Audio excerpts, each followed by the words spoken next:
Paul Graham's essay on how to do great work begins with the following words. If you collected lists of techniques for doing great work in a lot of different fields, what would the intersection look like? I decided to find out by making it. Partly my goal was to create a guide that could be used by someone working in any field, but I also was curious about the shape of the intersection. And one thing this exercise shows is that it does have a definite shape. It's not just a point labeled hard work. The following recipe assumes you're very ambitious. As we're all both very ambitious and focused on doing great work, it felt appropriate to cover this essay as a sort of book in miniature. The essay itself comes in at a staggering 11,800 words, or nearly 30 pages when printed. As such, I think it's appropriate to think of this as more of a monograph than an essay.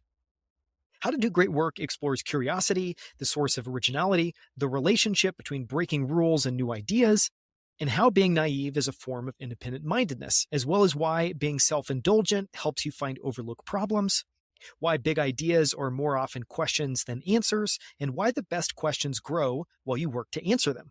A few fascinating bits of background on this essay. I did a bit of research because I was curious.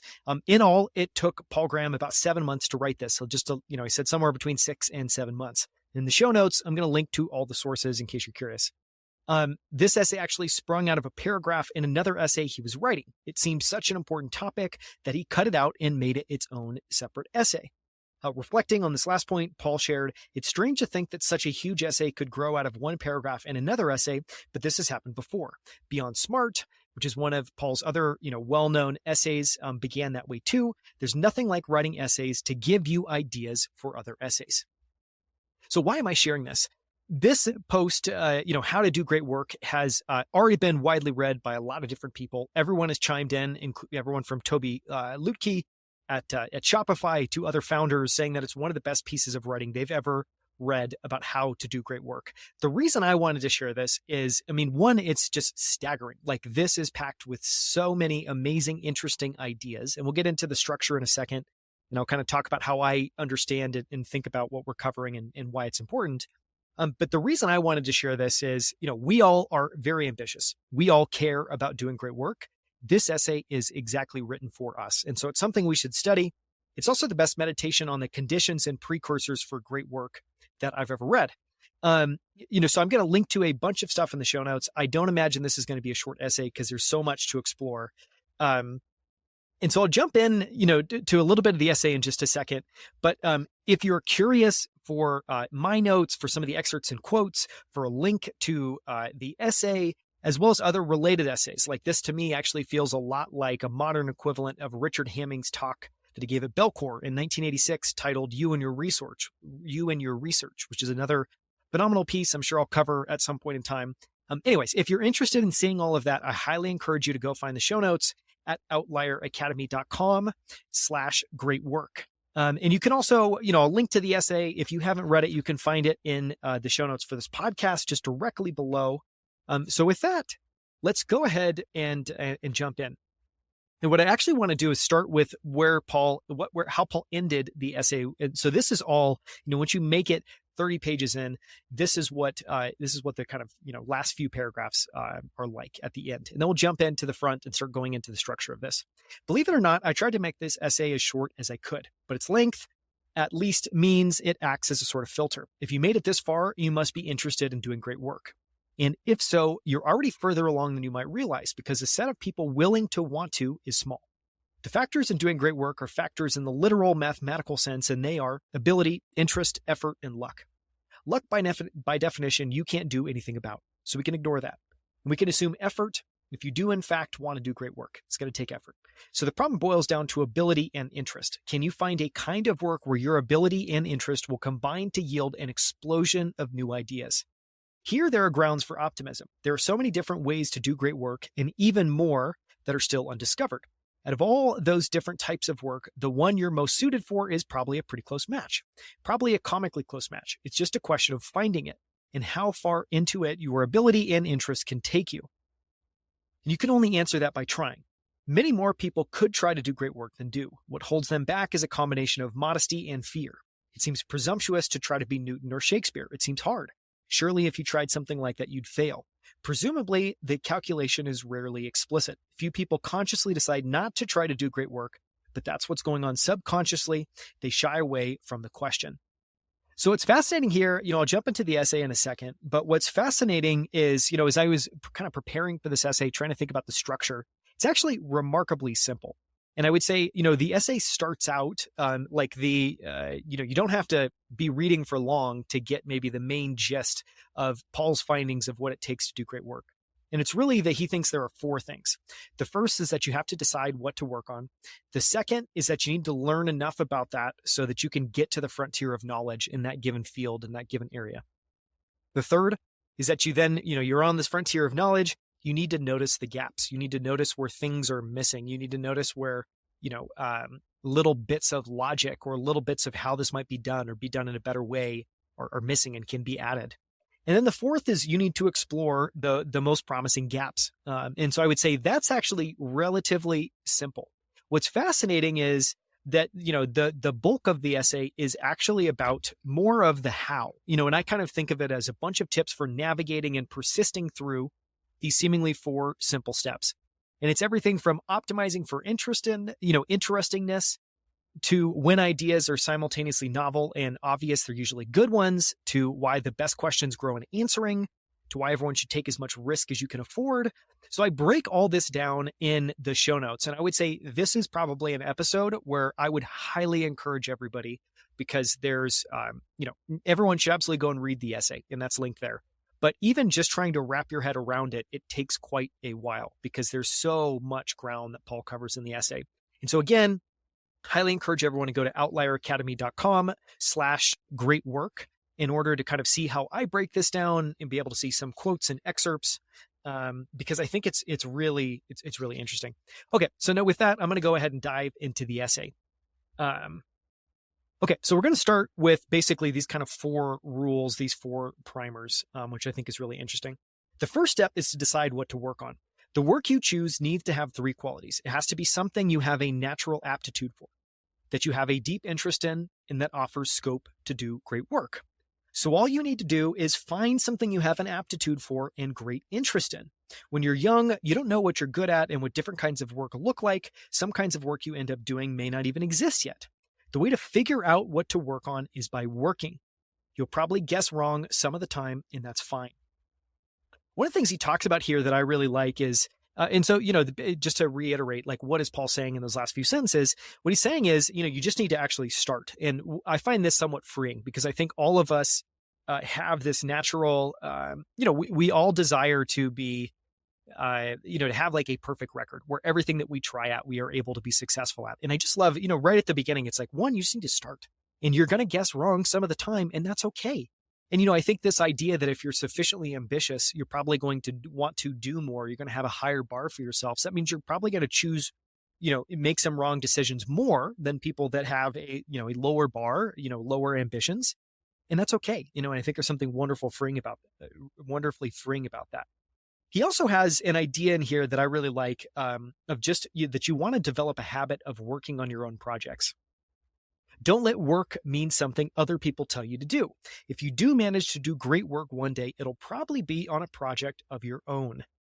Just like a really quick interlude on this, what I find is so fascinating, and the reason I would underscore that advice is, the most talented people I've ever worked with are voracious in their curiosity and their desire to do, and their desire to challenge themselves and try new things.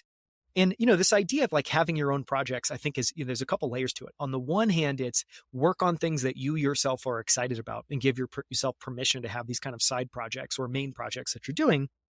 But I think, the other piece is like, it's a core part. Like, everyone needs to be developing a curriculum for themselves all the time. That's what I'm doing with this podcast. This podcast, super selfishly, is me. So I'm working to make something incredible for everybody, that is like me, that I think is sufficiently ambitious and interested and curious and wants to get better. But for me, it's a practice. This is a project for myself. So it's a forcing function for me to get really good at this and to get really good at understanding these ideas and articulating them. Okay, enough on that. So just one idea here is you want to develop a habit of working on your own projects. What should your projects be? Whatever seems to you excitingly ambitious. As you grow older and your taste in project evolves, exciting and important will converge. But you always want to preserve the excitingness. There's a kind of excited curiosity that's both the engine and the rudder of great work. It'll not only drive you, but if you let it have its way, will show you what to work on. What are you excessively curious about? Curious to a degree that would bore most other people. For me, it's investing.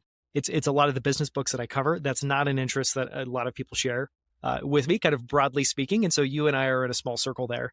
But I think that's a great bar. Curious, where are you curious in? Curious to a degree that would bore most other people. What is easy for you that when people see you do it, it looks hard to them?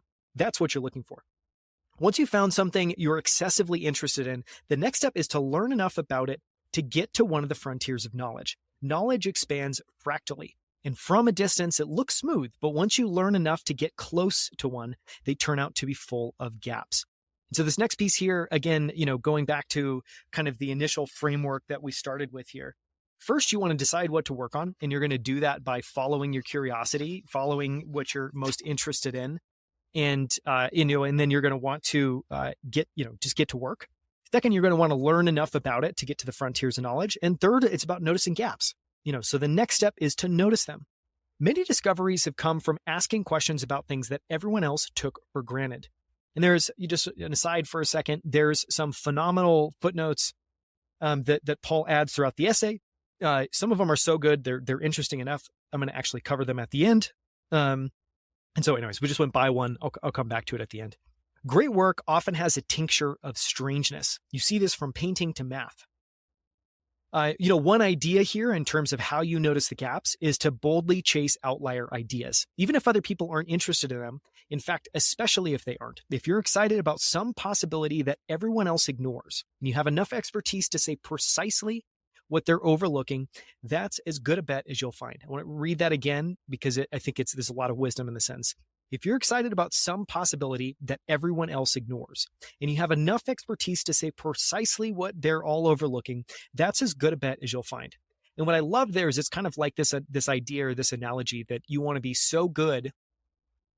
If you're ever going to debate somebody, you want to be able to articulate their point of view so well that you can articulate it better than they would be able to themselves. That's how you actually understand the nuance of the subject, and that's how you actually have a solid handle on the idea. Well, here it feels very similar, and this is a very hard criteria. It's a very high bar. But if you're excited about something that everyone else ignores, and you can say precisely what they're all overlooking, that's as good a bet as any. So again, these 4 steps: choose a field, learn enough to get to the frontier, notice gaps, and explore promising ones. It may not be possible to prove that you have to work hard to do great things, but the empirical evidence is on the scale of the evidence of mortality, which I thought was hilarious. That's why it's essential to work on something you're deeply interested in. Interest will drive you to work harder than mere diligence ever will. And, we're going to come back to this. Unsurprisingly, one of the keys in this essay, this monograph that we're going to come back to at the end, it's actually echoed at the very end, is that all of this kind of, like great work, if this was a system of planets, great work revolves around curiosity, and it revolves around deep passion. And, what I love here is it's both the acknowledgement that actually that's something to be followed. You should listen to your intuition, and you should listen to just like whatever is easy for you that's not easy for others, whatever's fascinating for you that's not typically fascinating for others. Follow those things because one, they're energizing. You're going to work harder. You're going to dive deeper. You're going to want to get better at it than other people. It just unlocks so many things.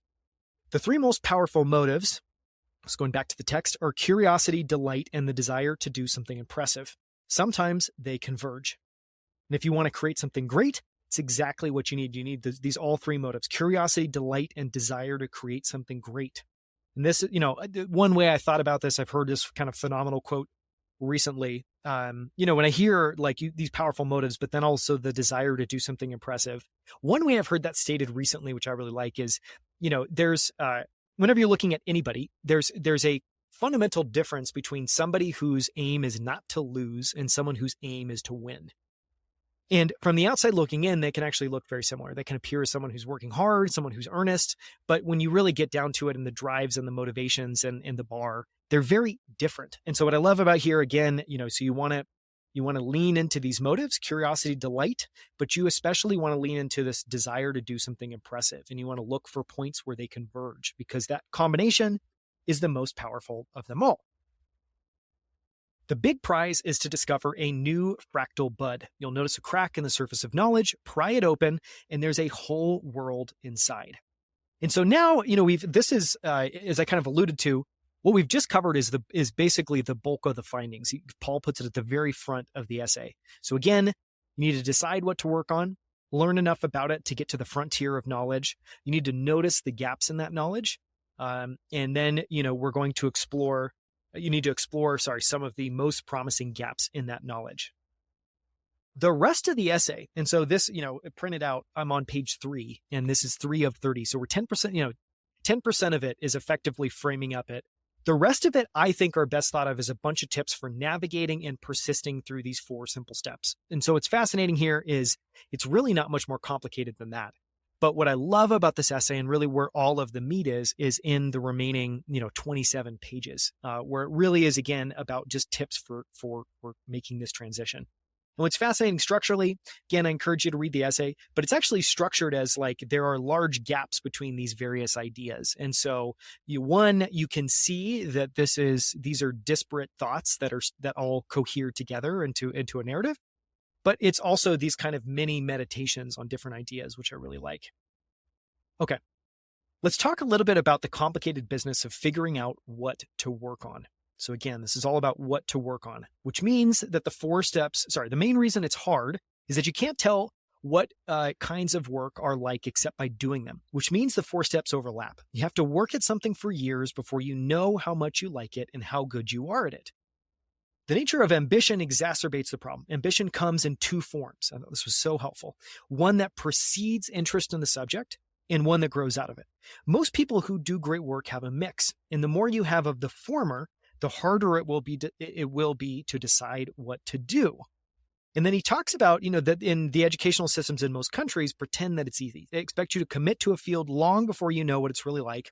And as a result, an ambitious person on an optimal trajectory will often read to the system as an instance of breakage. It'd be better if they at least admitted it. If they admitted that the system not only can't do much to help you figure out what to work on, but is designed on the assumption that you'll somehow magically guess as a teenager. Man, is that true? They don't tell you, but I will. When it comes to figuring out what to work on, you're on your own. And then he talks a little bit about this, this kind of concept of luck, and really gets to the meat of the point, which is that you want to optimize for interestingness. So you need to make yourself a big target for luck. And the way to do that is to be curious. Try lots of things, meet lots of people, read lots of books, ask lots of questions. When in doubt, optimize for interestingness. Fields change as you learn more about them. What mathematicians do, for example, is very different from what you do in a high school math class. So you need to give different types of work a chance to show what they're like. But a field should become increasingly interesting as you learn more about it. Again, this is a great heuristic.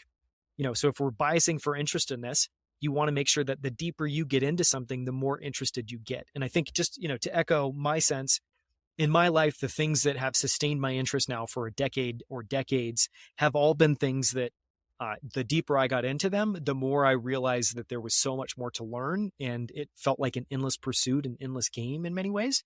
But it's also something that, I think you get excited. It's as if you're progressing at a sport and you continually get more and more excited about your ability to get better and better and better and better. So I would say, look for, be aware of that sense, really lean into it. If it doesn't, so if you're not getting more exciting, if you're not getting increasingly interested and energized, then it's probably not for you. If you're making something for people, make sure it's something they actually want. The best way to do this is to make something you yourself want. Write the story you want to read, build the tool you want to use. Since your friends probably have similar interests, this will also get you your initial audience. This should follow from the excitingness rule. Obviously, the most exciting story to write will be the one you want to read. The reason I mention this case explicitly is that so many people get it wrong. Instead of making what they want, they try to make what some imaginary, more sophisticated audience wants. And once you go down that route, you're lost. And just really quickly, I know many people that listen are founders. I think every founder will resonate with this concept, but there is absolutely there is deep, profound wisdom in following your own curiosity and in making something that you yourself would love. And if you can't do that, then you need to have an extremely grounded sense of what you're making and who you're making it for. And so I think, this idea of instead of making what they want, they try to make some imaginary, more sophisticated audience wants. The reason that that's always a path, you're lost and that's a path of failure is that it's never grounded. It typically is like this amorphous entity, and you haven't done enough to actually understand deeply what other people want. And so again, if this was an order of hierarchy, it's like first create for yourself. If you can't create for yourself, try to find yourself in what you're creating, but make sure that you're grounding it in this real deep, profound sense of who actually wants this. It can't be this amorphous thing.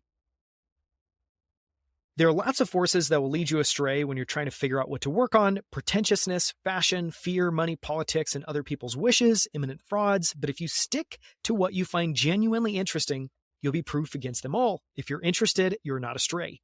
And this, there's a book that I read a while ago. I've read multiple times now. That it's another set of ideas that rolls around in my head often. And it's by Stephen Pressfield, and it's The War of Art. And he, in The War of Art, introduces this concept of resistance, meaning that, his whole idea, and this is really deeply rooted in his own work. Stephen Pressfield has been prolific at writing a number of exceptional books, including, so he started out more on the kind of fiction side, writing more narrative, and then he moved over to writing self-help, and he's now kind of done, not self-help, but I guess, books about his craft. And so he talks about the act of creation. He has books on writing. He has books on, one of my favorites is, I think it's Put Your Ass Where Your Heart Wants to Be, which is basically just, if you really want to do something, you need to put in the work. But in The War of Art, he has this idea that has always resonated with me, because it shows up in my life and anyone else's life I've ever seen who wants to accomplish something big, which is that it by nature will not be easy. And there will always be a force that it feels like is working against you. So again, if you're interested, you're not astray, I think is a really good point there. And know and expect that there's going to be a lot of forces that try to lead you astray, and it's your job to stay focused and to stay grounded. Okay, moving on a little bit. Around following your interests. So what I love here was this idea that following your interest is not passive, it's actually active. And so it may sound like a passive strategy, but in practice, it usually means following them past all sorts of obstacles. You usually have to risk rejection and failure, so it does take a good deal of boldness. But while you need boldness, you don't usually need much planning. In most cases, the recipe for doing great work is simply to work hard on excitingly ambitious projects, and something good will come of it. Instead of making a plan and then executing it, you just try to preserve certain invariants. The trouble with planning is that it only works for achievements you can describe in advance. You can win a gold medal or get rich by deciding to as a child and then tenaciously pursue that goal, but you can't discover natural selection that way. I think for most people who want to do great work, the right strategy is not to plan too much. At each stage, do whatever seems most interesting and gives you the best options for the future. I call this approach staying upwind. Staying upwind. Love that idea. One of the other, let's see here. Yeah, one of the other ideas here is, again, just how you actually go about persisting. So even when you found something exciting to work on, working on it is not always straightforward. And again, this is there's so many tactical ideas in here, but we're about to get to some really good ones.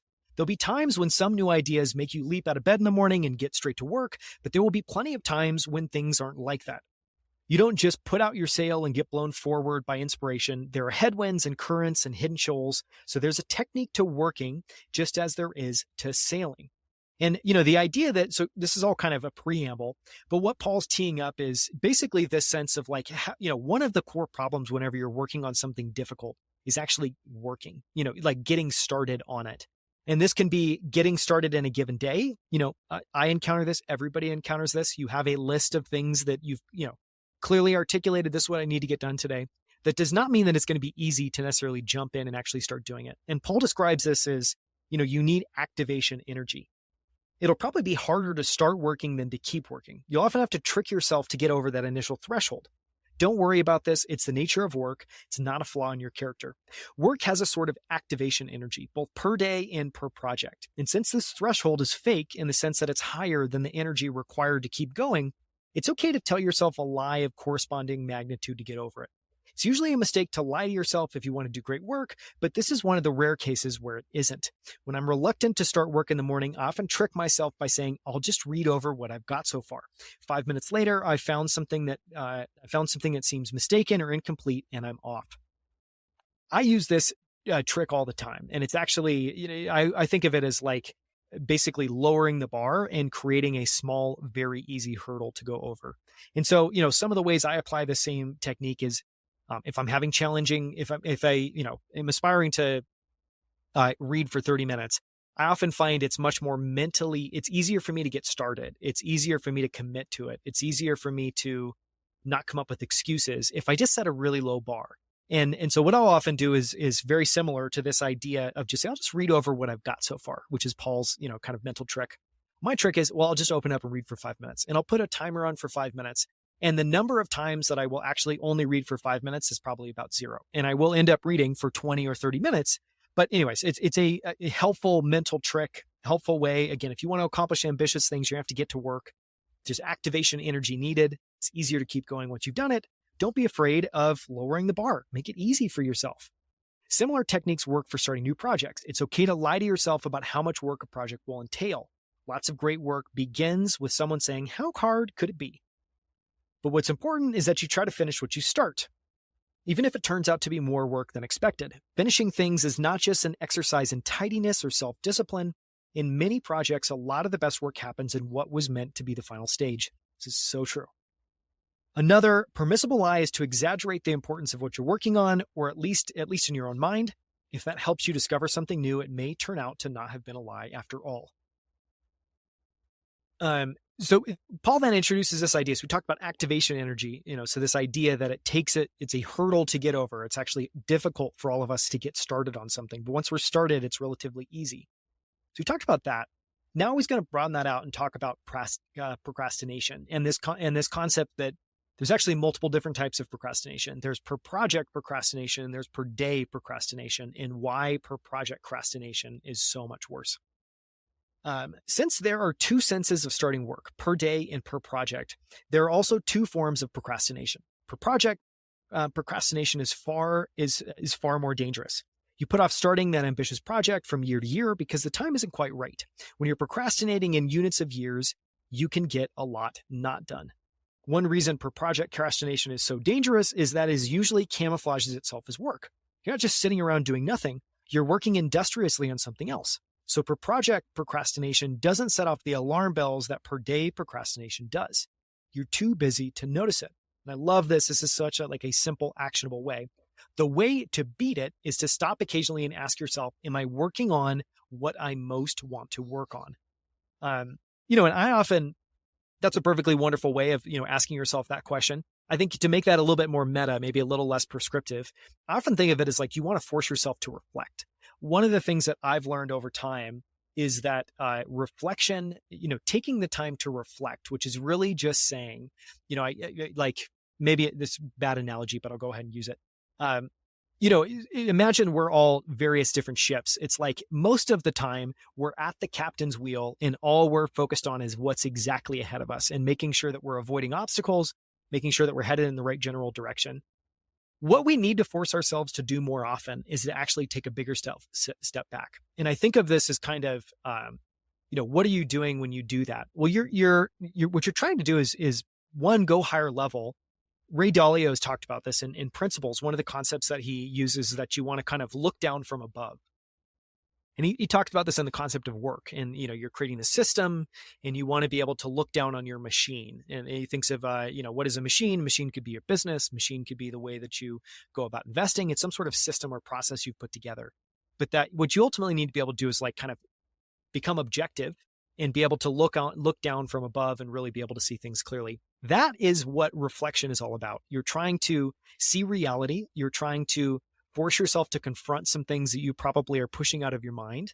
And you're trying to just make sure that you're on the right track. So again, Paul's, kind of approach to this is, am I just stopping occasionally to ask yourself the question, am I working on what I most want to work on? This next piece I really like. I think a lot of us can conflate time with cost. I know because it's just a very easy connection to make. Like the more time I spend on this, the more it's costing me, an opportunity cost. What I love about this is just this idea that like great work takes an unreasonable amount of time. It compounds, which requires consistency, and just this sense like exponential growth always starts out flat. And so the way Paul says this is great work usually entails spending what would seem to most people an unreasonable amount of time on a problem. You can't think of this time as a cost or it'll seem too high. You have to find the work sufficiently engaging. Again, this goes back to the idea you have to work on stuff that is naturally energizing, where you're naturally just very curious. You have to find the work sufficiently engaging as it's happening. There may be some jobs where you have to work diligently for years at things you hate before you get to the good part, but this is not how great work happens. Great work happens by focusing consistently on something you're genuinely interested in. That's the key. Consistency. People who do great work don't get a lot done every day. They get something done rather than nothing done. And what I love about this is, just to connect this for a second, these two sentences are a little bit out of context. But just this idea of like, so great work happens by focusing consistently. Well, why is the consistent piece so important? Well, it's because, compounding, and this is, something that I think is hard to internalize, but compounding at the end of the day, or like exponential growth, completely relies on consistency. If you think about something like Warren Buffett's track record, absolutely the core input to that track record is that he has been doing the same thing on the same tact with the same strategy for now nearly 60 years. Wicked consistency over a very long period of time. And I would say, just one of the things that we all don't want to acknowledge because it's not super sexy is that consistency is a superpower and discipline is a superpower. And it's, but it's difficult and that's okay. But if you want to do great work, the key is consistency. And so I just love the way he frames it up. People who do great things, they may not get a lot done every day, but they get something done rather than nothing done. And then he talks a little bit about so consistency, we're doing that for exponential growth. Well, exponential growth is a little bit different. The trouble with exponential growth is that the curve feels flat in the beginning. It isn't. It's still a wonderful exponential curve, but we can't grasp that intuitively, so we underrate exponential growth. This is best, if you're curious for a visual for this, look up exponential growth, just type into Google exponential growth chart. But I would say you'll see a very different looking chart than a linear chart that goes up and to the right. And this is a concept. I just recorded a book summary for Turning the Flywheel. It's from Jim Collins. This concept shows up there as well too. So again, I think just to reroute this, great work takes an unreasonable amount of time. It compounds, which requires consistency, and exponential growth always feels flat at the beginning. So that's part of why you have to be able to be persistent and be really consistent. If people consciously realize they can invest in exponential growth, many more would do it. This next piece, I kind of think of like a hack. And, this is like a short little 3-paragraph mini essay stuck in the middle of it. But part of this is when you're doing something great, you also want to bring your full self to that activity. What do I mean by that? We all have times where we're obviously sitting down focused on a task. That could be when we're in the office for a given period of time. That could be when we're sitting down at a desk, just focused on one particular task.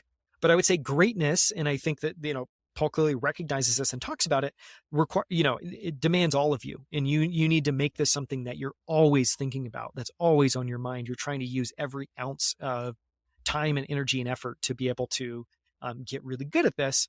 And so just this idea that work doesn't just happen when you're trying to work. It also happens when you're walking, taking a shower, going to bed. And that, you can think of those times as undirected thinking times. So you're thinking about something, or you could be thinking about something. So why not use that and turn it into directed thinking? Work doesn't just happen when you're trying. There's a kind of undirected thinking you do when walking or taking a shower or lying in bed that can be very powerful. But letting your mind wander a little, you'll often solve problems you were unable to solve by frontal attack. You have to be working hard in the normal way to benefit from this phenomenon, though. You can't just walk around daydreaming. The daydreaming has to be interleaved with deliberate work that feeds it questions. Everyone knows to avoid distractions at work, but it's also important to avoid them in the other half of the cycle. When you let your mind wander, it wanders to whatever you care about most at that moment. So avoid the kind of distraction that pushes your work out of the top spot, or you'll waste this valuable type of thinking on a distraction instead. And then he says, exception, don't avoid love, which is, probably good for us all to remember. He then goes on to talk about just that, you want to cultivate your taste. And so, okay, we said, work doesn't just happen when you're trying to work. You take your undirected thinking time. You want to make that work. You also want to cultivate taste. Consciously cultivate your taste in the work done in your field. Until you know which is the best and what makes it so, you don't know what you're aiming for. And that is what you're aiming for, because if you don't try to be the best, you won't even be good. This observation has been made by so many people in so many different fields that it might be worth thinking about why it's true. It could be because ambition is a phenomenon where almost all the air is in one direction, where almost all the shells that miss the target miss by falling short. Or it could be because ambition to be the best is qualitatively different thing from ambition to be good. Again, I just talked about, is your aim to win or is your aim not to lose? Is your ambition to be the best? And that's a very different thing from just the ambition to be good. Or maybe being good is simply too vague a standard. Probably all three are true.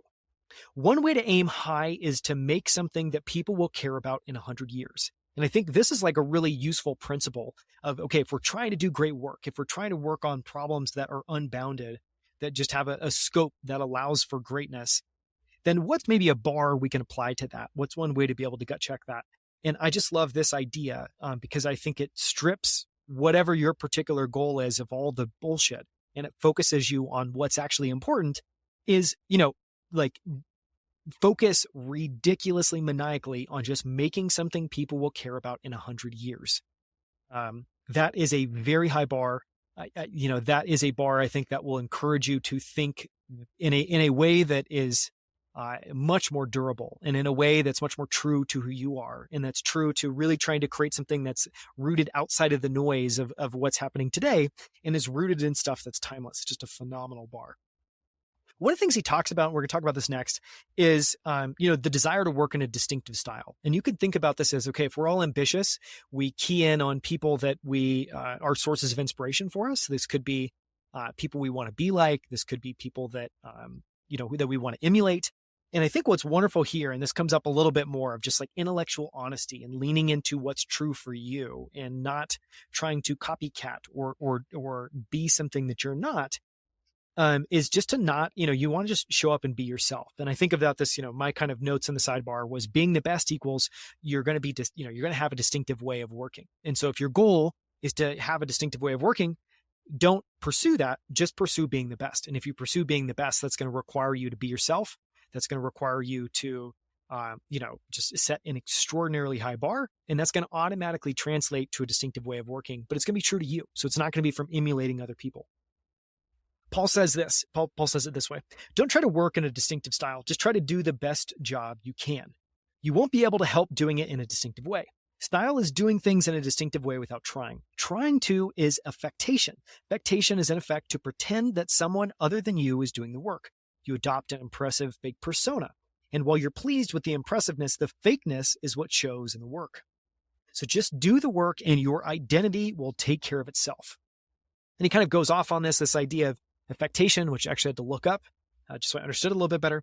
Avoid affectation is a useful rule so far as it goes. But how would you express this idea positively?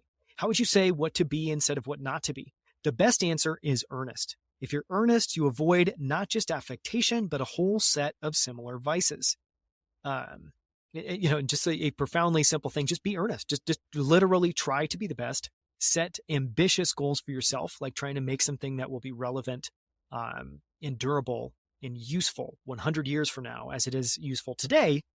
And if you do those things and you approach them just from who you are, then earnestness is exactly what you should do. The core of being earnest is being intellectually honest. We're taught as children to be honest as an unselfish virtue, as a kind of sacrifice, but in fact, it's a source of power too. To see new ideas, you need an exceptionally sharp eye for the truth.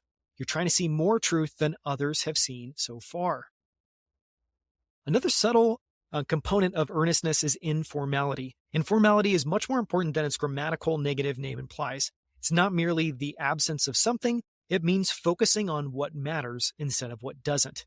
What formality and affectation have in common is that as well as doing the work, you're trying to seem a certain way as you're doing it. But any energy that goes into how you seem comes out of being good. Another way of thinking about that's like you're focusing on the veneer.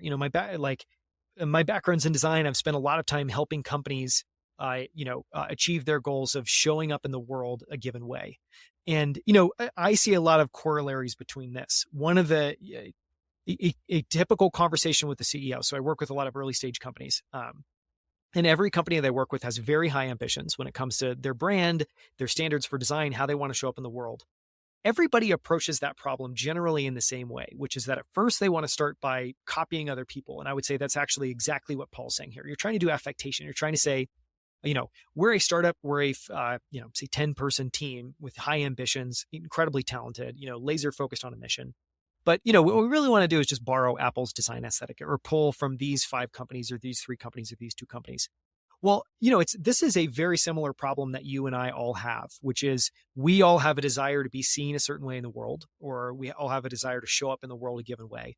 And what I think is just so useful about this advice, I've fallen into this trap before, and I think this is a phenomenal reminder, is that, and this is very hard for founders to be able to grasp, that what resonates in a brand is not that something is clean, is not that something looks like an Apple logo. What resonates in a brand is authenticity in a sense that, a sense of uniqueness. The way I kind of describe and think about this today is whenever you're trying to create something, your goal should be to be singular. You want to be the only. You don't want to be one of many. You don't want to be similar. You don't want to be compared to.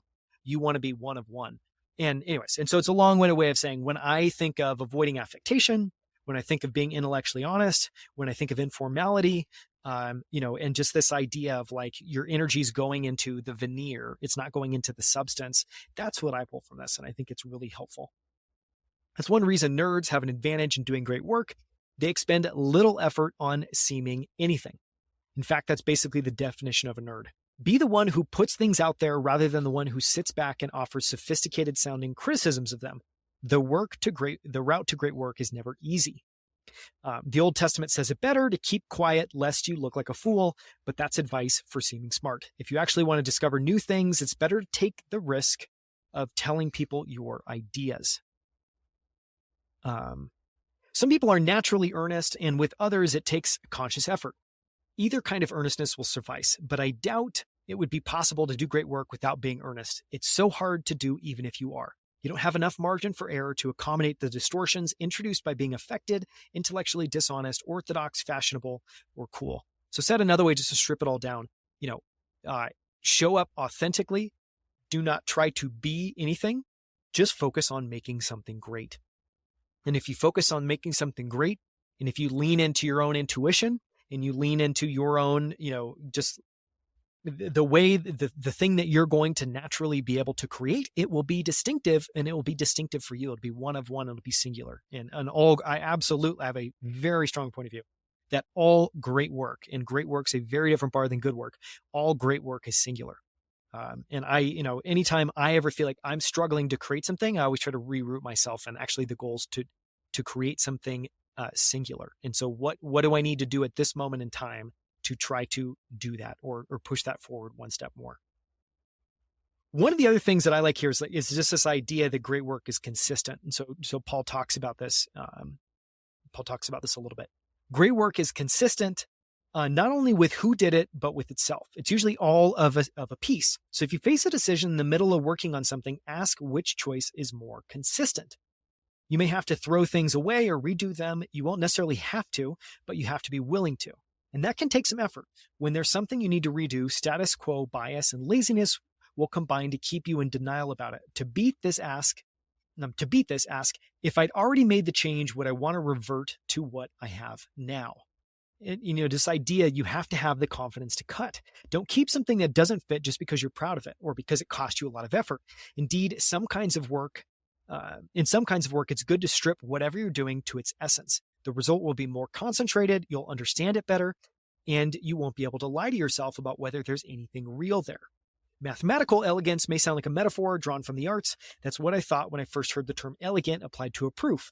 But now I suspect it's conceptually prior, that the main ingredient in artistic elegance is mathematical elegance. Maybe another way of saying this is logical elegance. When we see things that cohere together, it's because there's a set of rules, a set of principles that is like the binding element of keeping everything one part. It's a very good sign when it's hard to say whether you're creating something or discovering it. When you're doing work that could be seen as either creation or discovery, err on the side of discovery. Try thinking of yourself as a mere conduit through which the ideas take their natural self. And then I just love this, sort of simple idea at the end of the section. Great work will often be tool-like in the sense of being something others build on. So it's a good sign if you're creating ideas that others could use or exposing questions that others could answer. The best ideas have implications in many different areas. If you express your ideas in the most general form, they'll be truer than you intended. So then we go on to this idea. Let's see here. So great work is consistent. Let's see. Okay, just jump into this next section. True by itself is not enough, of course. Great ideas have to be true and new. And it takes a certain amount of ability to see new ideas, even once you've learned enough to get to one of the frontiers of knowledge. I've never liked the term creative process. It seems misleading. Originality isn't a process, but a habit of mind. Original thinkers throw off new ideas about whatever they focus on, like an angle grinder throwing off sparks. They can't help it. I don't know if it's possible to cultivate originality, but there are definite ways to make the most of however much you have. For example, you're much more likely to have original ideas when you're working on something. Original ideas don't come from trying to have original ideas. They come from trying to build or understand something slightly too difficult. And I love this. It's almost like, so what is Paul saying here? This is my interpretation, my notes in the margin, that, the originality is a byproduct. It's not a sole aim. And I have found this to be true for many, many, many different things. Where like the output that you're trying to get is actually a byproduct of doing something and it's not the sole aim. And if you try to treat it as the sole aim, you're going to fail. And so just this idea that if you want to be original, you're basically trying to understand something that's beyond your comprehension. And so you're stretching, you're pushing yourself. You're going to have to, there's an aspect of creativity there. There's an aspect of problem solving there. There's an aspect of you're confronted with something that you're a little bit naive about. And we're going to talk about a little bit of some of these topics in a little bit more depth, but I find that very helpful. So again, the fount of originality is by trying to build or understand something slightly too difficult. Originality is a byproduct. This is one of the other kind of ideas here, and I love this. I love just the metaphor. It also helps, and so again, this is a tip for originality. It also helps to travel in topic space. You'll have more new ideas if you explore lots of different topics, partly because it gives the angle grinder more surface area to work on, and partly because analogies are an especially fruitful source of new ideas. Don't divide your attention evenly between many different topics, though, or you'll spread yourself too thin. You want to distribute it according to some sort of power law. Be professionally curious about a few topics and idly curious about many more. Curiosity is itself a kind of originality. It's roughly to questions what originality is to answers. And since questions at their best are a big component of answers, curiosity at its best is a creative force. I'll read this again because I think it's phenomenal. Curiosity is itself a kind of originality. It's roughly to questions what originality is to answers. So curiosity will give you questions to ask. One of the big ideas in here we'll talk about in a little bit is that to find, to do great work, find a great problem. And that what you're actually searching for is not a solution. It's not an answer. You're finding a great problem. I've had many, and I can include this in the show notes. One of the favorite interviews that I've done in the last year was with the founder. It was Adrian Aoun of the company Forward, who kind of went on a rant when I was interviewing him in the best way possible about why he's so obsessed about being problem focused. And I went into depth, asked him, a number of we went into quite a bit of depth about how this actually materializes, what it looks like in the company. But this idea of actually, we're all taught we have a natural inclination to be solutions oriented. And actually what we want at the end of the day is to be problem oriented, because problems, questions is where all the magic is. Okay. So curiosity is itself a kind of answers. Curiosity will give you great questions. And originality is really, originality is a component of a great answer. And so you need a great question first. That's the precursor. And if you're pursuing that question the right way, if you're trying to build or understand something slightly too difficult, if you're being earnest, if you're leaning into big problems, if you're being okay, being naive, if you're showing up as yourself, you're going to get originality out the other side of that equation. I really like this test for, how do you know when how do you spot great ideas? Well, it's typically when they're both true and new. And true by itself is not enough. And just that great work is both novel and original. Having new ideas is a strange game because it occasionally consists of seeing things that were right under your nose. Once you've seen a new idea, it tends to seem obvious.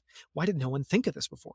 When an idea seems simultaneously novel and obvious, it's probably a good one. And I always think of that like novels actually, so what is novel? Unsurprising, novel is a sense of newness, a sense of like, oh, wow, no one's done that before. Or that's an interesting tweak or twist on it. But what obvious means is that it's actually logical, that once someone has proposed this idea to you, it actually snaps right into place and seems like, oh, of course. And so I just love this test. You're looking for ideas that seem simultaneously novel and obvious. We see the world through models that both help and constrain us. When you fix a broken model, new ideas become obvious. But noticing and fixing a broken model is hard. That's how new ideas can be both obvious and yet hard to discover. They're easy to see after you do something hard. One way to discover broken models, so again, this is like a source of original and interesting ideas here. One way to discover broken models is to be stricter than other people. Broken models of the world leave a trail of clues where they bash against reality. Most people don't want to see these clues. It would be an understatement to say that they're attached to their current model. It's what they think in. So they'll tend to ignore the trail of clues left by its breakage, however conspicuous it may seem in retrospect. To find new ideas, you have to seize on signs of breakage instead of looking away. That's what Einstein did. He was able to see the wild implications of Maxwell's equations, not so much because he was looking for new ideas as because he was stricter. The idea I wrote myself in the margin is be stricter. Being stricter, seeing reality more clearly helps you see and discover new ideas and models. And, my interpretation here when I hear models is, oftentimes in fields, a huge unlock will be proposing a new way that something actually works, a new model of how how an input and an output happen, a new model of how, cause and effect, a new model of how something works. I think maybe one of the easiest fields to see this in is physics, something like string theory. String theory is a entirely new model by which we would see the world. And so what I like here is like, you're both looking, so how are we going to try to do great work? We're going to try to, one, be question obsessed. We're going to try to be very earnest in the way that we work on them. We're going to be okay breaking the rules. We're going to talk about that in a second, just this need to break the rules and why that's a component of, we think of that as novelness and just really contributing a new note. To contribute a new note, you have to question things and take a different tact, and that often requires violating narratives and commonly accepted rules. But just this other idea that you want to be stricter. You also want to be very, you want to look at the world rigorously. And I think of that as you want to look at the world as really as possible. You want to actually see what's happening as opposed to what sorts of easy, simple, nice, comfortable narratives are kind of sitting on top. The other thing you need is a willingness to break rules. Few understand the degree of rule breaking required because new ideas seem much more conservative once they succeed. They seem perfectly reasonable once you're using the new model of the world brought with them. Indeed, if you think about it, a good new idea has to seem bad to most people. It has to be a narrative violation, or someone would have already explored it. So what you're looking for is ideas that seem crazy, but the right kind of crazy. How do you recognize these? You can't with certainty. Often ideas can seem often ideas that seem bad are bad, but ideas that are the right kind of crazy tend to be exciting. They're rich in implications, whereas ideas that are merely bad tend to be depressing. Okay, so you're looking for narrative violating ideas, but ideas that aren't bad, ideas that actually, if you were to kind of carry forward and think about what this actually means, if this were true, you start to get really excited and interested in the implications instead of just like, oh, well, there's nothing there. There are two ways to be comfortable breaking rules: to enjoy breaking them and to be indifferent to them. I call these two cases being aggressively and passively independent-minded. The aggressively independent-minded are the naughty ones. Rules don't merely fail to stop them. Breaking rules gives them additional energy. For this sort of person, delight at the sheer audacity of a project sometimes supplies enough activation energy to get started. The other way to break rules is to not care about them, or perhaps not even know they exist. This is why novices and outsiders often make discoveries. Their ignorance of a field's assumptions acts as a source of temporary, passive, independent-mindedness. And so, this is I think pretty deep. But just this idea that, okay, so if you're trying to be original, if you're trying to do great work, you have to have originality. Well, what originality means is that you need to be independent-mindedness. And just this concept that there's actually two types of that. You can be aggressively and actively independent-minded, and that's probably bad. You don't want to break the rules because you don't know they exist, or you're trying to test something. You want to break the rules for the sake of breaking the rules. And just this idea of, I think of this as like a wonderfully elegant way of explaining why so many new discoveries, why so many new companies are created by people that are new to a field. Well, I think Paul says it here really well, which is the reason that they make these new discoveries is they have an ignorance of a given field's assumptions. And that actually acts. And so what is that enabling? Like that, of course they have it, of course they have ignorance of assumptions and some common beliefs, but here's the key. It gives them temporary, passive, independent mindedness. So it's helpful. It's helpful in helping them see independently because they're actually coming in not with none of the baggage, none of the frames, none of the rules that are typically being taught. I really like this. This is another thing that Paul, kind of supposes, which is to find good ideas, you actually need to turn off your filters. And that a lot of those filters, if you think about the way your mind works, we're always trying to make ourselves feel safe, make ourselves feel comfortable. We're always, we're trying to live in this kind of vacuum and bubble, to be super frank. And so one of the ways of having original ideas is you need to turn some of that off. And I thought this was kind of a wonderful idea.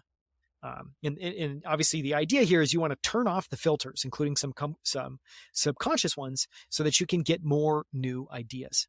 An overlooked idea often doesn't lose till the semifinals. You do see it subconsciously, but then another part of your subconscious shoots it down because it's too weird, too risky, too much work, too controversial. This suggests an exciting possibility. If you could turn off such filters, you could see more new ideas. One way to do that is to ask what would be, this is phenomenal. It's just phenomenal framing. One way to do that is to ask what would be good ideas for someone else to explore. So simply by making it not about you, make it about the subjective, make-believe other person. And what ideas should they go and explore? Then your subconscious won't shoot them down to protect you. You won't be worried about fear of failure. You'll just be anchored on what is interesting, what is something that is sufficiently interesting that it should be explored. And that's where you're anchoring, which I think is really helpful. You could also discover overlooked ideas by working in the other direction, by starting from what's obscuring them. Every cherished but mistaken principle is surrounded by a dead zone of valuable ideas that are unexplored because they contradict it. Religions are collections of cherished but mistaken principles. So anything that can be described either literally or metaphorically as a religion will have valuable, unexplored ideas in its shadow. Copernicus and Darwin both made discoveries of this type. What are people in your field religious about in the sense of being too attached to some principle that might not be as self-evident as they think? What becomes possible if you discard it? Let's see here. Yeah, one of the other ideas here, which I love, is being problem-oriented. And we're going to talk a little bit more about that. People show much more originality in solving problems than in deciding what problems to solve. It's super interesting insight. Even the smartest can be surprisingly conservative when deciding what to work on. People who'd never dream of being fashionable in any other way get sucked into working on fashionable problems. One reason people are more conservative when choosing problems and solutions is that problems are bigger bets. I think this is a massive insight. A problem could occupy you for years, while exploring a given solution might only take days. But even so, I think most people are too conservative. They're not merely responding to risk, but to fashion as well. Unfashionable problems are undervalued. I've often, I think about this all the time. As a world, I think this actually goes back to this idea of avoiding affectation and being earnest. Again, like, what's the underlying principle there? Well, it's just this idea that, we all have a base desire to be fashionable. We want to be seen in a given way. We want to be, looked at positively. It's very difficult for us to kind of force ourselves out of that. And I actually think of it as like, one of the greatest accomplishments that all of us can unlock is this ability to like live in discomfort, this ability to live comfortably in fear of failure, this ability to just show up as yourself and not really care about it, because I think it's actually very difficult. And so, how does that translate here? Well, most people are going to look at, for kind of fashionable ideas. One way of saying this would be ideas that they're confident, could be achieved in, say, a shorter time frame. Something that feels like the right problem to work on now, as opposed to a problem that I'm not even sure if I can crack it. And if I were, it's going to take me 10 years. That is an unfashionable problem. And just this idea that, if you're looking for value, part of that is you're looking for things that are undervalued, and that unfashionable problems are undervalued. I think this is articulated another way.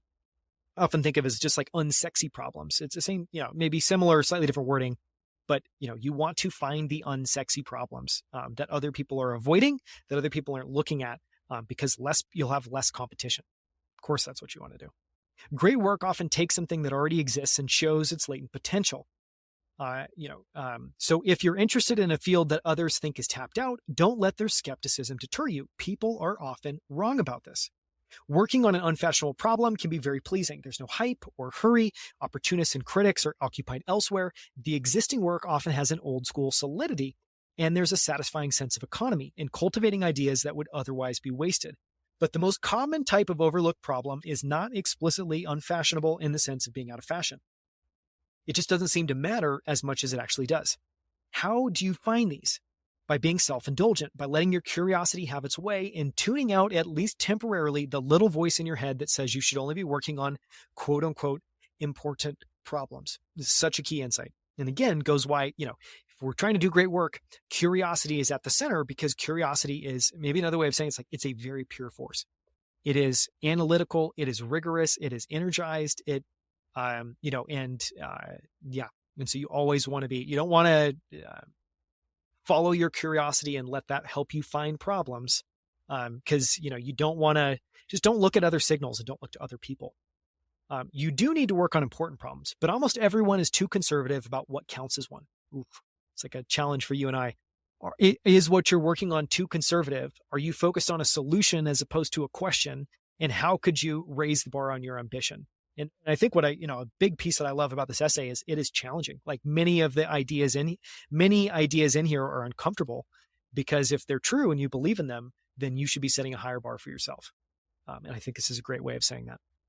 So try asking yourself, if you're going to take a break from quote unquote serious work to work on something just because it would be really interesting, what would you do?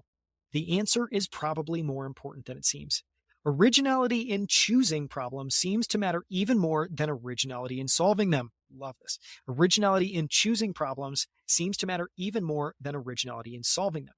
So what might seem to be merely the initial step, deciding what to work on, is in a sense the key to the whole game. Few grasp this, and we're going to move on to a slightly different idea here. Few grasp this. One of the biggest misconceptions about new ideas is about the ratio of question to answer in their composition. People think big ideas are answers, but often the real insight was in the question. This is one of my favorite parts of this essay. Part of the reason we underrate questions is the way they're used in schools. In schools, they tend to exist only briefly before being answered, like unstable particles. But a really good question can be much more than that. A really good question is a partial discovery. I fucking love this idea. A really good question is a partial discovery. How do new species arise? Is the force that makes objects fall to Earth the same as the one that keeps planets in their orbits? By asking such questions, you are already in excitingly novel territory. By even asking such questions, you are already in excitingly novel territory. What I wrote about this, again, just a really good question is a partial discovery, and a great question transports you. It's like a little transportation device to new and novel territory. Get really fucking good at asking questions and coming up with really good questions for yourself. Sometimes you carry a question for a long time. Great work often comes from returning to a question you first noticed years before, even in your childhood, and couldn't stop thinking about. People talk a lot about the importance of keeping your youthful dreams alive, but it's just as important to keep your youthful questions alive. Keep your youthful questions alive. Think about what's happening at the moment just before a new idea is discovered. Often, someone with sufficient expertise is puzzled about something, which means that originality consists partly of puzzlement, of confusion. You have to be comfortable enough with the world being full of puzzles that you're willing to see them, but not so comfortable that you don't want to solve them. It's a great thing to be rich in unanswered questions. I love this. I put a note for myself: strive to be rich in unanswered questions. And I feel like, just on this for a second, absolutely one of the takeaways for me reading this is I want to spend more time cultivating great questions. I want to be more question obsessed in my own work and in my own pursuit. And I want to anchor more in exciting questions than in exciting answers or exciting solutions. Because I feel like that's just a massive insight. It's a very different way of seeing the world. It's a great thing to be rich in unanswered questions. And this is one of those situations where the rich get richer, because the best way to acquire new questions is to try answering existing questions. Questions don't just lead to answers, but also to more questions. Again, just to make this connection, I said at the beginning, this essay came out of a paragraph, kind of an unremarkable paragraph from another essay. And so one way of kind of thinking about the genesis of this essay is that this came from a tiny nugget of an idea that was more a question of what does this mean, and what would it look like if I dove into this in a big, real way. So this work came out of a question. Questions don't just lead to answers, but also to more questions. And then, it has more ideas about what a great question looks like, which I love. The best questions grow in the answering. You notice a thread protruding from the current paradigm, and you try pulling on it. And it just gets longer and longer. So don't require a question to be obviously big. So don't require a question to be obviously big before you try answering it. You can actually start with a really small question, and it may be that just continuing to pull on that string, you get to bigger and bigger and bigger questions. It's like a Russian doll of questions. You can rarely predict that. It's hard enough even to notice a thread, let alone to predict how much will unravel if you pull on it. The better to be promiscuously curious, to pull a little bit on a lot of threads and see what happens. Big things start small. The initial versions of big things were often just experiments or side projects or talks, which then grew into something bigger. So start lots of small things. And again, then leading off this idea, one way of interpreting that. And so just this last, my note for this last paragraph was just a note on questions. The best questions grow in answering them. I think that's such a profound, interesting insight. The best questions, you get more interested, you get more energized the further into them you get. And this other idea, you want to be promiscuously curious. You want to pull a little bit on a lot of threads. You want to start a lot of small things. Well, what's another way of saying that or looking at that? Being prolific is underrated.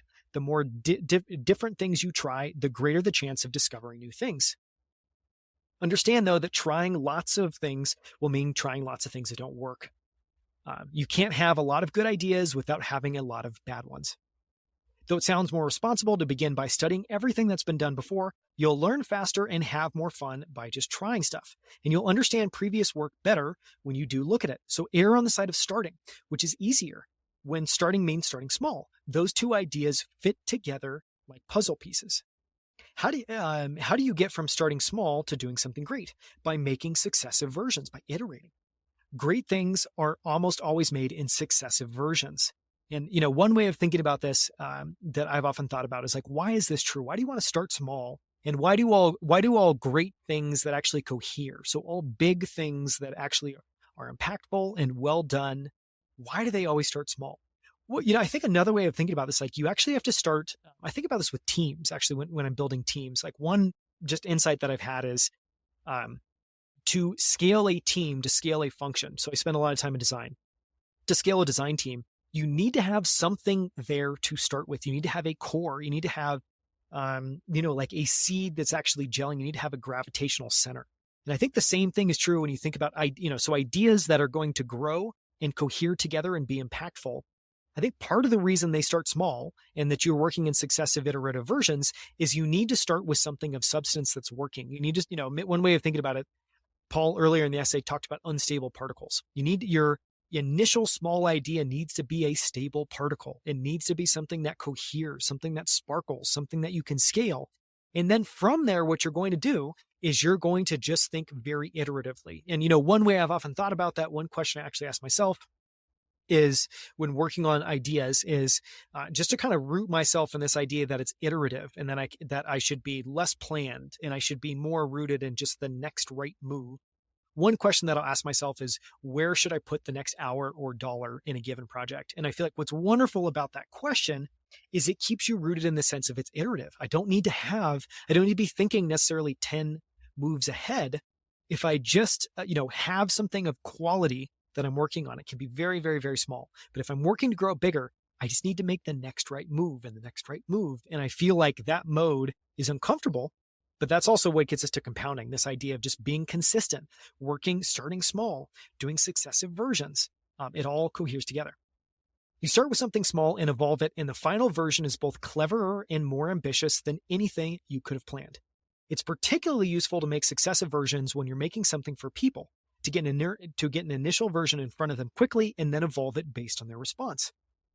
Begin by trying the simplest thing that could possibly work. Surprisingly often, it does. If it doesn't, this will at least get you started. If you keep projects small and use flexible media, you don't have to plan as much and your designs can evolve instead. One way of thinking about that is like you're working on an idea or a project, you're working on it emergently.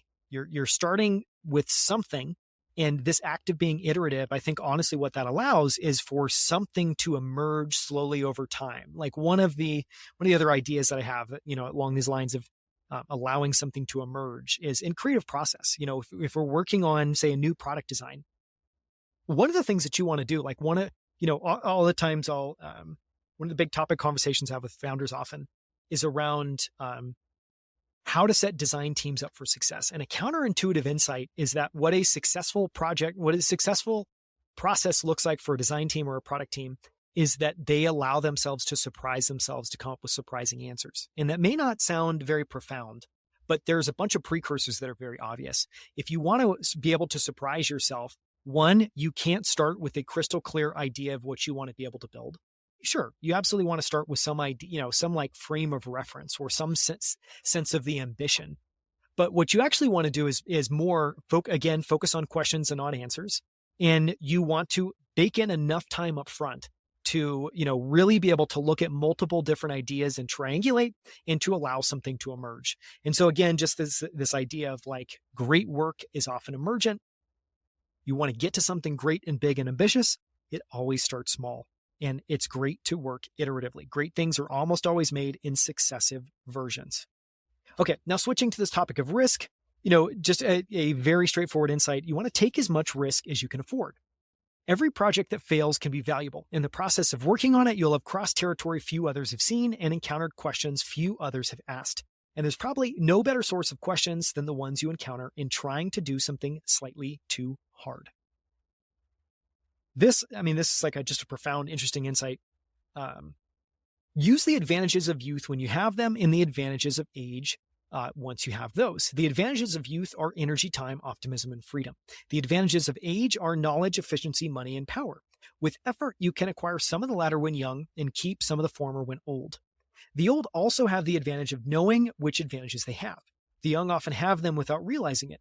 The biggest is probably time. The young have no idea how rich they are in time. The best way to turn this time to advantage is to use it on slightly frivolous ways. To learn about something you don't need to know about, just out of curiosity, or by trying to build something just because it would be cool, or become freakishly good at something. That slightly is an important qualification. Spend time lavishly when you're young, but don't waste it. There's a big difference between doing something you worry might be a waste of time and doing something you know for sure will be. The former is at least a bet and possibly a better one than you think. The most subtle advantage of youth, or more precisely inexperience, is that you're seeing everything with fresh eyes. When your brain embraces an idea for the first time, sometimes the two don't fit together perfectly. Usually the problem is with your brain, but occasionally it's with the idea. A piece of it sticks out awkwardly and jabs you when you think about it. People that are used to the idea have learned to ignore it, but you have the opportunity not to. So when you're learning about something for the first time, pay attention to things that seem wrong or missing. One of the most valuable kinds of knowledge you get from experience is to know what you don't have to worry about. The young know all the things that could matter, but not the relative importance. So they worry equally about everything, when you should worry more about a few things and hardly at all about the rest. But what you don't know is only half the problem with inexperience. The other half is what you know that ain't so. You arrive at adulthood with a head full of nonsense, bad habits you've acquired, and false things you've been taught. And you won't be able to do great work till you clear away at least the nonsense in the way of whatever type of work you want to do. For example, schools induce passivity. Since you were a small child, there was an authority at the front of the class telling you what to do, telling you what you had to learn, and then measuring whether you did it. But neither classes nor tests are intrinsic to learning. They're just artifacts of the way schools are usually designed. The sooner you overcome the passivity, the better. The best teachers don't want to be bosses. They'd prefer it if you pushed ahead, using them as a source of advice rather than being pulled by them through the material. Schools also give you a misleading impression of what work is like. The way to beat the system is to focus on problems and solutions that others have overlooked, not to skimp on the work itself. This I really like. So we can talk a little bit about originality, but also about good and bad ways to copy. And I think there's actually some profound ideas in here. People new to a field will often copy existing work. There's nothing inherently bad about that. There's no better way to learn how something works than by trying to reproduce it. Nor does copying necessarily make your work unoriginal. Love this next sentence. I'm going to say it twice. Originality is the presence of new ideas, not the absence of old ones. Originality is the presence of new ideas, not the absence of old ones. But there's a good way to copy and a bad way. If you're going to copy something, do it openly instead of furtively, or worse still, unconsciously. This is what's meant by the famously misattributed phrase, great artists steal. The really dangerous kind of copying, the kind that gives copying a bad name, is the kind that's done without realizing it, because you're nothing more than a train running on tracks laid down by someone else. But at the other extreme, copying can be a sign of superiority rather than subordination. In many fields, it's almost inevitable that your early work will be in some sense based on other people's. Projects rarely arise in a vacuum. Once you're established, you can react to your own. But while the former gets called derivative, the latter doesn't. Structurally, the two cases are more similar than they seem. So again, just like this idea of, and this is just so true in life, like whenever you're learning something new, I think copying is actually wonderful, and what do I mean by that? And why is it a positive thing?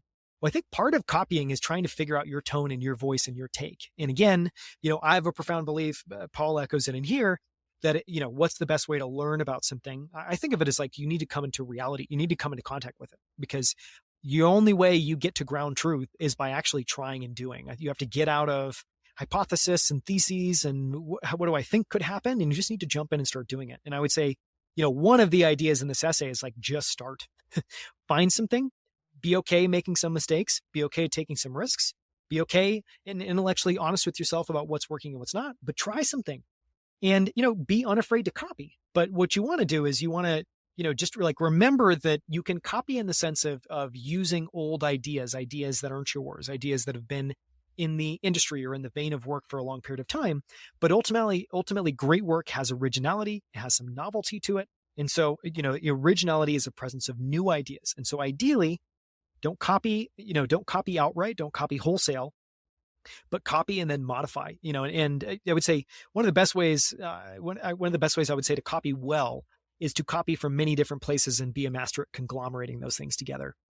Because often new ideas are the amalgamation of a bunch of surprising other ideas that no one's tried fitting together. Some of the features of things you admire are flaws they succeeded despite of. Indeed, the features that are easiest to imitate are most likely to be the flaws. This is particularly true for behavior. Some talented people are jerks, and this sometimes makes it seem to the experience that being a jerk is part of being talented. It isn't. Being talented is merely how they got that way. One of the most powerful kinds of copying is copying something from one field into another. History is full of chance discoveries of this type, that it's probably worth giving chance a hand by deliberately learning about other kinds of work. You can take ideas from quite distant fields if you let them be metaphors. Metaphors like this wonderful abstraction layer. I can take an idea from one field. I can try to abstract it slightly by turning it into a metaphor, and I can take that almost like a piece of a game or a Lego block and go and apply it somewhere else. Negative examples can also can be as inspiring as positive ones. In fact, you can sometimes learn more from things done badly than from things done well. Sometimes it only becomes clear what's needed when it's missing. If a lot, and then a very different tangent. So that was the end of that idea of just, kind of copying, what that means, good ways to copy, bad ways to copy. And that oftentimes when you try to copy outright, you're actually copying the flaws. You're copying. One way I've thought about it is you're copying the output and not the input that got that output. Um, yeah, I won't share a reference there. There's plenty that come to mind, but I feel like that, captures the idea well. Okay, so this is very different. This is almost like a call to action, of a way. If you want to do great work, we're now going to talk about, the people aspect of that. If a lot of the best people in your field are collected in one place, it's usually a good idea to visit for a while. It will increase your ambition, and also, by showing you that these people are human, increase your self-confidence. If you're earnest, you'll get a warmer welcome than you might expect. Most people who are very good at something are happy to talk about it with anyone who's genuinely interested. If they're really good at their work, then they probably have a hobbyist interest in it, and the hobbyists always want to talk their hobbies.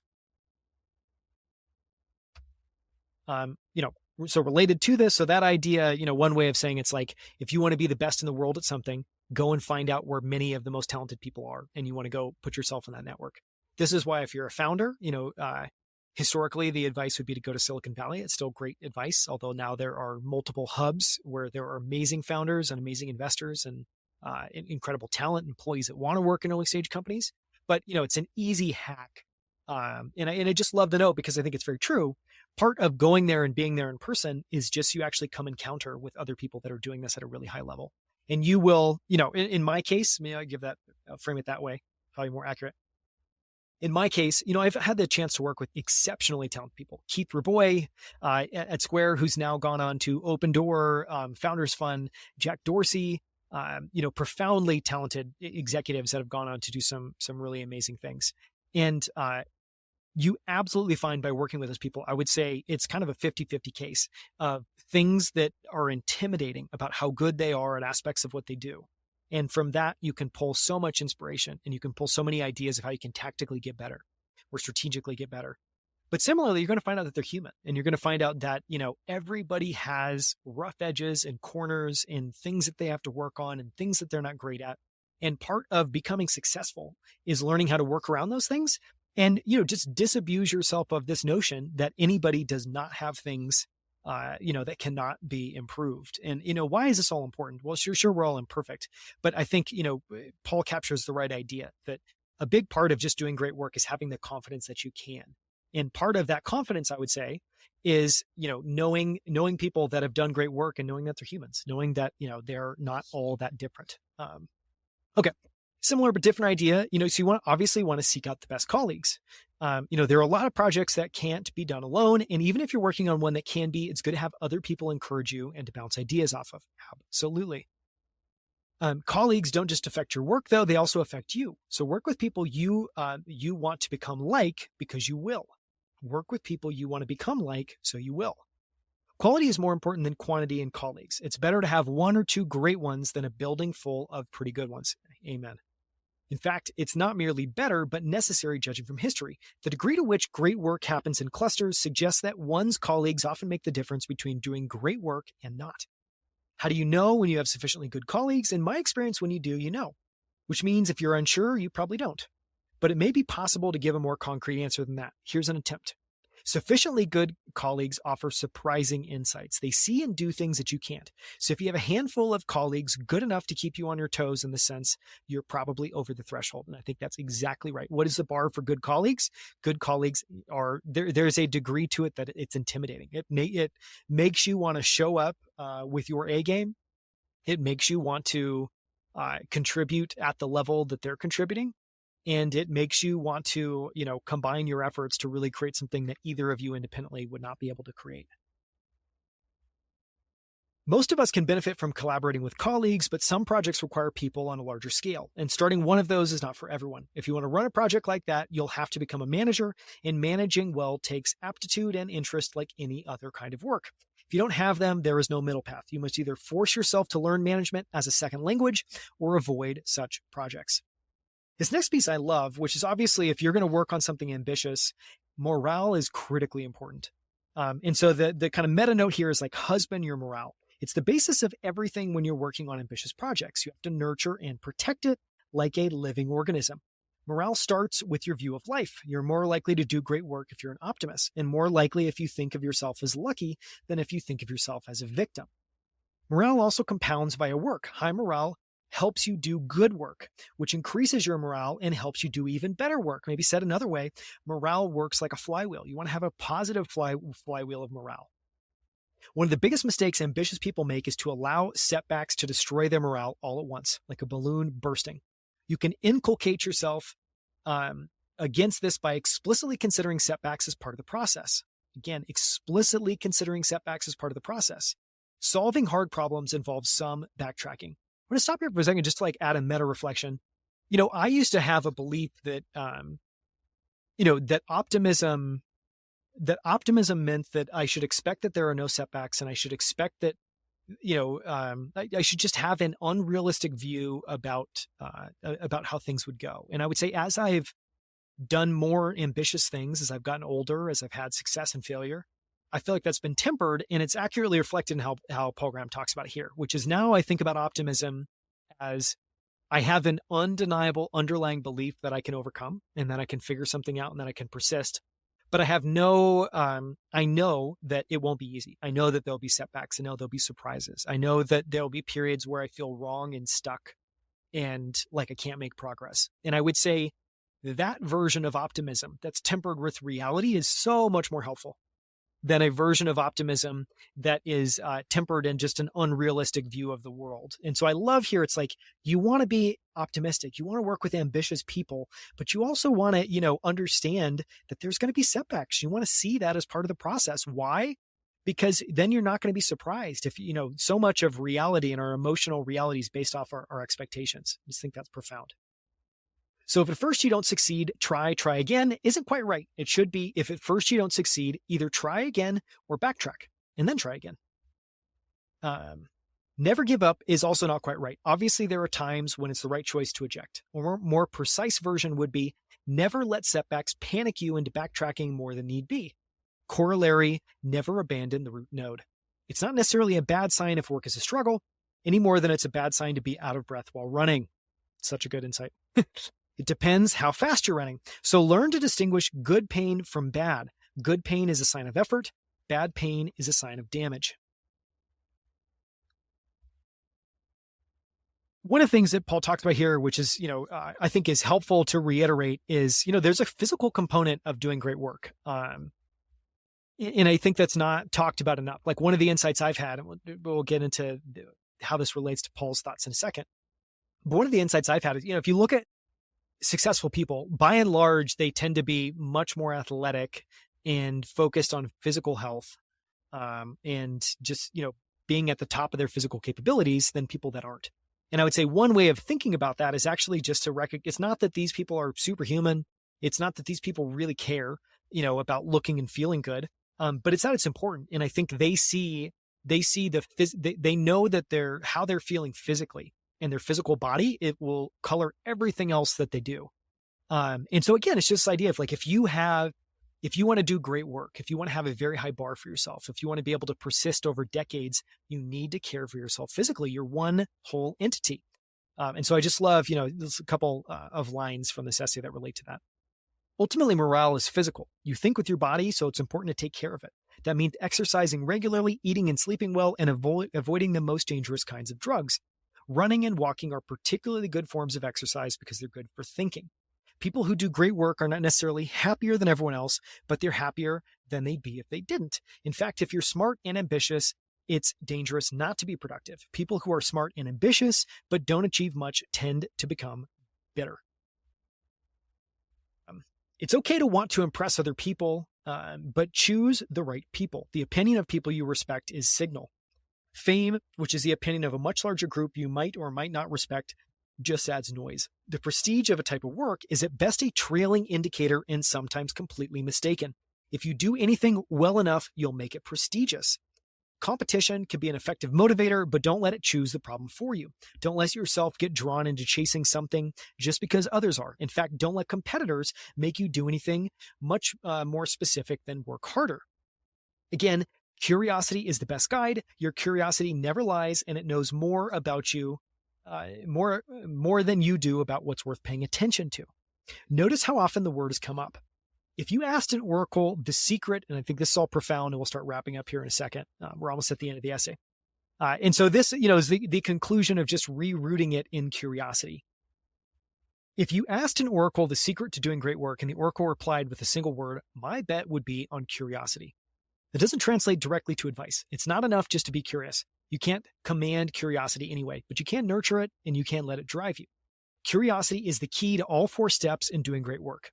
It'll choose the field for you, get you to the frontier, cause you to notice gaps in it, and drive you to explore them. The whole process is a kind of curiosity. So again, I'll just read the last bit of this because I think it's too good not to read again. And so this is how Paul closes the essay. I'm then going to end with a couple footnotes because those are really great, but we're nearly there. Okay, so here's the closing.